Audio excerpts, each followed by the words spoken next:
আমার পিচ্চি দেবর মাত্র ক্লাস 5-এ পড়ে। বয়স অনেক কম। কিন্তু অবাক করা বিষয় হলো এই বয়সে সে 2টা মেয়ের সাথে প্রেম করে ঘুরে বেড়ায়। আমি তাকে অনেক স্নেহ করতাম এবং প্রতিদিন তাগিদ করে স্কুলে পাঠাতাম। সে যেন লেখাপড়া করে বড় কিছু হতে পারে। তাই আমি তাকে নিষেধ দিয়েছি যে এই বয়সে এসব করা চলবে না। পিচ্চি দেবর তখন বলল, তাহলে ভাবি তুমি আমার ভালোবাসার মানুষ হবে। আমি যা চাই তা দিবে। আমি পিচ্চি ছেলের কথা শুনে ভাবলাম তাকে অন্তত মেয়েদের কাছ থেকে বিরত রাখার জন্য তার সাথে আমার ভালোসার অভিনয় করতে হবে। তার চাওয়া পাওয়া আমারই পূরণ করতে হবে। আমি ভেবেছিলাম তার বয়স কম, সে আর কি করতে পারবে। কিন্তু এই ধারণা আমার ভুল ছিল।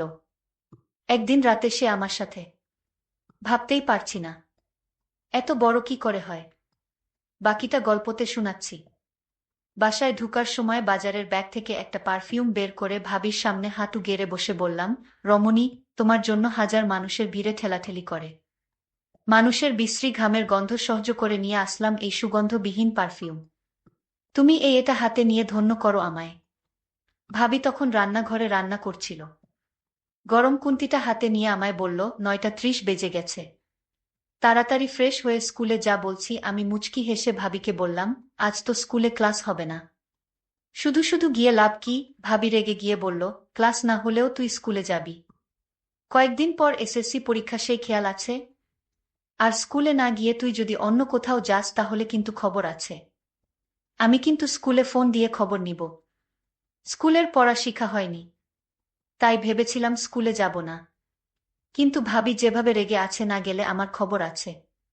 তাই বাধ্য হয়ে স্কুলে গেলাম। স্কুল থেকে বাসায় আসতে আসতে বিকাল হয়ে গেল। ভাবি আমার কাছে এসে বলল, তুই টিফিনে খেতে এলি না কেন? স্কুলের পাশেই তো বাসা। খেয়ে গেলে কি সমস্যা হতো? আমি ভাবির থেকে একটু সরে গিয়ে মাথাটা নিচু করে বললাম, বন্ধুদের সাথে বাহিরে খেয়ে ফেলেছিলাম। ভাবি আমার দিকে রাগী চোখে তাকিয়ে বলল, তুই আমার কাছে আয় তো। আমি ভাবির থেকে আরো সরে গিয়ে বললাম, কেন? ভাবি আমার কাছে এসে আমার ডান গালে সজোরে থাপ্পড় মেরে বলল, তুই আবারও সিগারেট খেয়েছিস? সার শরীর থেকে সিগারেটের গন্ধ বের হচ্ছে।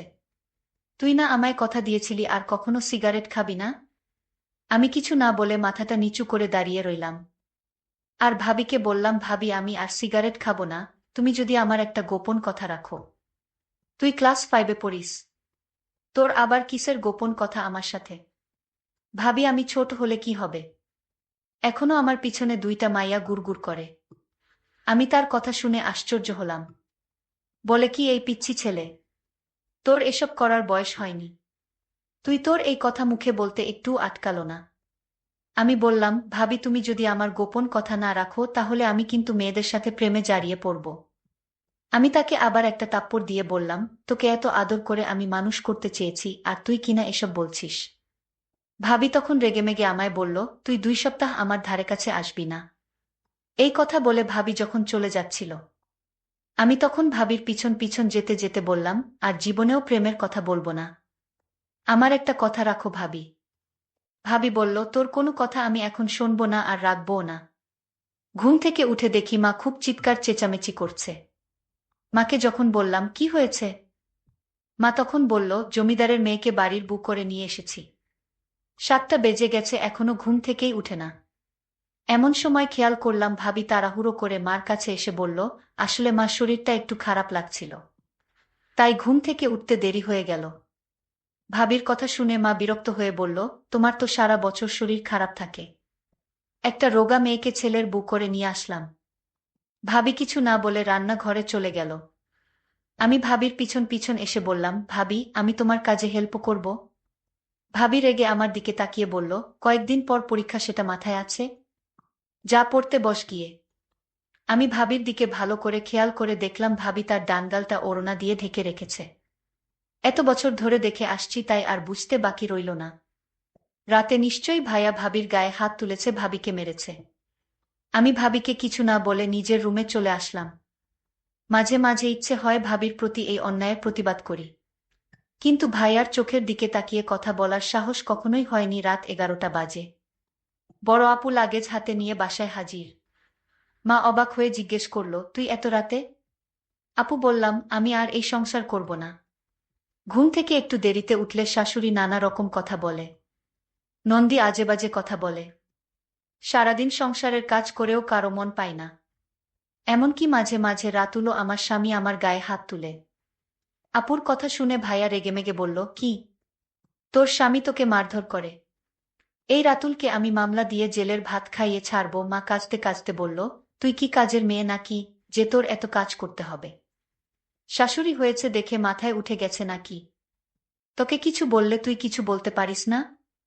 আর নন্দী যখন আজেবাজে কথা বলে তখন গালে থাপ্পড় মারতে পারতি না? ভাবি তখন বড় আপুকে বলল, সংসারে এইরকম টুকটাক ঝামেলা হবেই, তাই বলে সংসার ছেড়ে চলে আসা কিন্তু ঠিক হয়নি। ভাবির কথা শুনে ভাইয়া সবার সামনে ভাবিকে থাপ্পড় মেরে বলল, এত বেশি বুঝো কেন?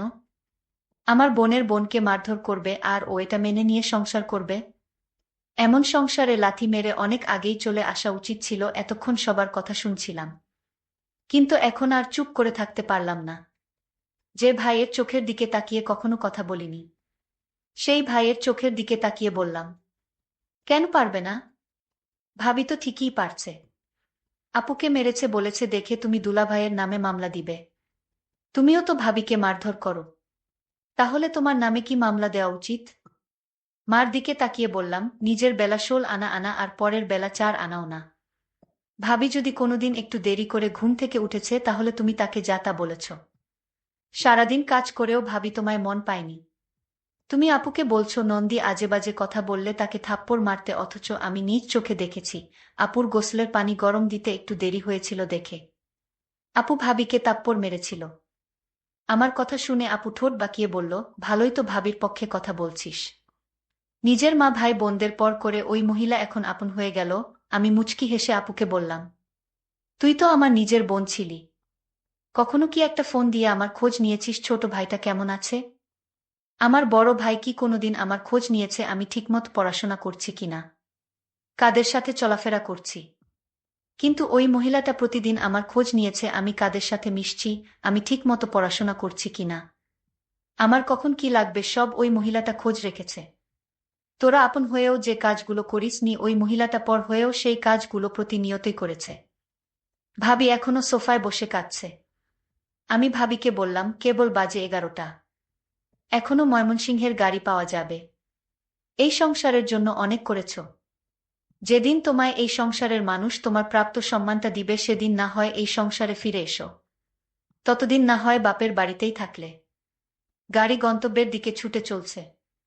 বাসের জানালা দিয়ে ভাবি আনমনে বাহিরের দিকে তাকিয়ে আছে। আমি ভাবিকে বললাম, ভাবি এই অন্ধকারে বাহিরে কি দেখছো? ভাবি চোখের কোণে লেগে থাকা চোখের জলটা মুছে বলল, তুই একটা পিচ্ছি ছেলে হয়ে তুই আমার জন্য এত কিছু করলি, তোর এই ঋণ আমি কোনোদিন পরিশোধ করতে পারবো না। ভাবিকে বললাম, ভাবি তুমি একটু ধৈর্য ধরো, দেখবে সব ঠিক হয়ে গেছে। পিচ্ছি ছেলের কথা শুনে আমি বারবার অবাক হচ্ছি। যাই হোক, আমিও ভাবির সাথে ভাবির বাপের বাড়ি চলে এলাম। ভাবি বলল, আমি তোকে আমাদের বাড়ির পাশের স্কুলে ভর্তি করাবো। পিচ্ছি দেবর বলল, ও তার একটি নাম আছে, সেটা হলো জিসান। পিচ্ছি জিসান বলল, আমি স্কুলে পড়ব না যদি তুমি আমার গোপন কথা না রাখো। বাড়িতে গেলে বাবা আমায় খুব সুন্দর করে থাকতে দিল। যে সংসারে মেয়েদের কোনো মূল্য নেই সেই সংসারে না থাকাই ভালো। বাবা আমাকে এভাবে সাহস দিয়ে বলেছিল, মা তুই আজ থেকে আমার বাড়িতে থাকবি আর তোর দেবর পিচ্ছি জিসানকে লেখাপড়া শিখাবি। পরদিন আমার পিচ্ছি জিসানকে স্কুলে ভর্তি করে দিলাম। সে স্কুলে প্রতিদিন যেত। আমি মাঝে মাঝে খোঁজ নিতাম জিসান কি আসলে ভালো করে লেখাপড়া করছে নাকি উল্টাপাল্টা কোনো কিছু করছে। কিছুদিন স্কুলে ভালো করে লেখাপড়া করতে শুরু করলো। কিছুদিন পর দেখলাম আমার পিচ্ছি দেবর জিসানের পরিবর্তন।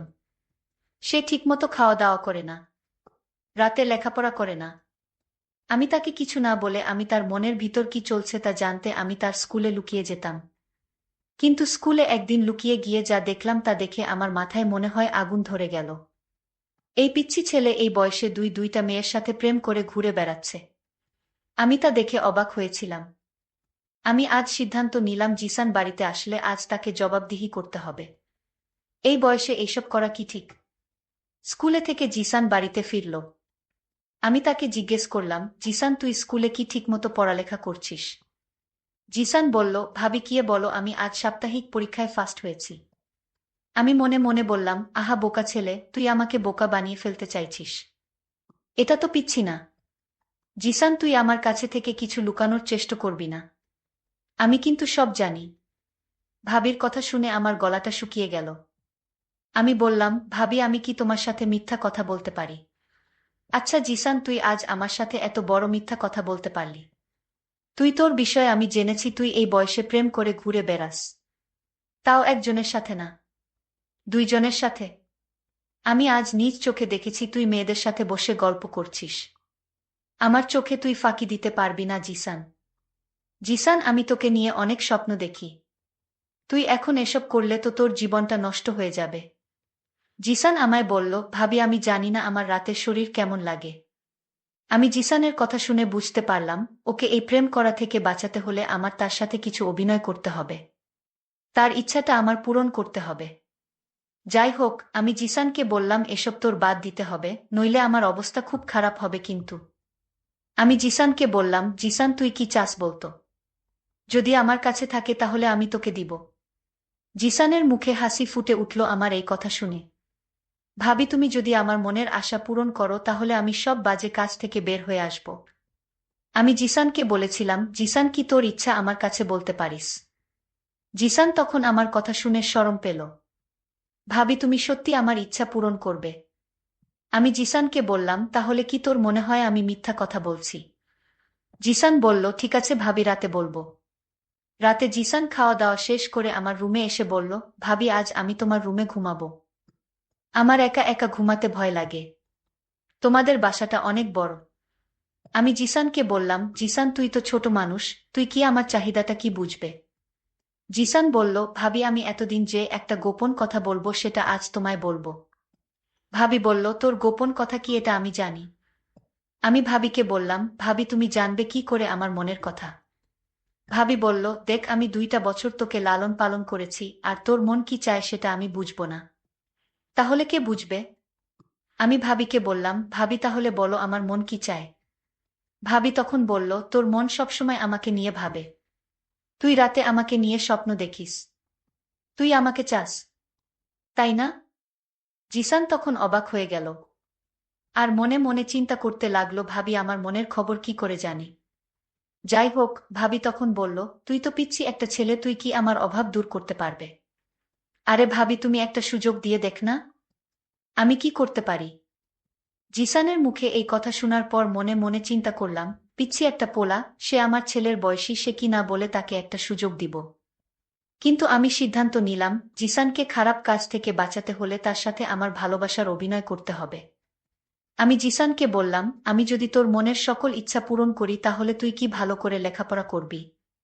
জিসান বলল, ভাবি, তুমি একটা সুযোগ দাও, পরে দেখো। আমি পরীক্ষায় ভালো রেজাল্ট করব। তারপর আমার মনের ভিতর বিভিন্ন রকমের চিন্তা ঘুরপাক খাচ্ছিল। এটা কি ঠিক হবে? আমি তো খারাপ কিছু করছি না। আমি বরং জিসানকে মেয়েদের কাছ থেকে দূরে রাখার জন্য আমি তার সাথে অভিনয় করে যাচ্ছি। আমি জিসানকে বললাম, জিসান, আজ তোর মনের ইচ্ছা পূরণ করব। তুই আজ রাতে আমার কাছে যা চাইবি তাই পাবি। ঠিক তখনই জিসানের বাবা ফোন করে বলল, বৌমা, তোমার শাশুড়ি খুব অসুস্থ, তুমি তোমার শাশুড়ি মাকে ক্ষমা করে দাও। আর তুমি তাড়াতাড়ি বাড়িতে ফিরে এসো। আমার স্বামীও আমাকে নিতে আসলো। আমার স্বামী আমার কাছে ক্ষমা চাইল। আমি তাকে ক্ষমা করে দিলাম এবং আবার আমার স্বামীর বাড়িতে চলে আসলাম। এইদিকে জিসান বলল, ভাবি, আমার মা অসুস্থ ছিল তাই আর হলো না। আজ কিন্তু কোনো বাধা আমি মানব না। ভাবি বলল, তোর ভাই কাল শহরে চলে যাবে। তারপর দেখা যাবে। বন্ধুরা, নেটওয়ার্কের সমস্যার জন্য সম্পূর্ণ গল্পটি শেষ করতে পারলাম না। পরের পার্ট আগামীকাল দেওয়া হবে। সেই পর্যন্ত সবাই ভালো থাকবেন, ধন্যবাদ।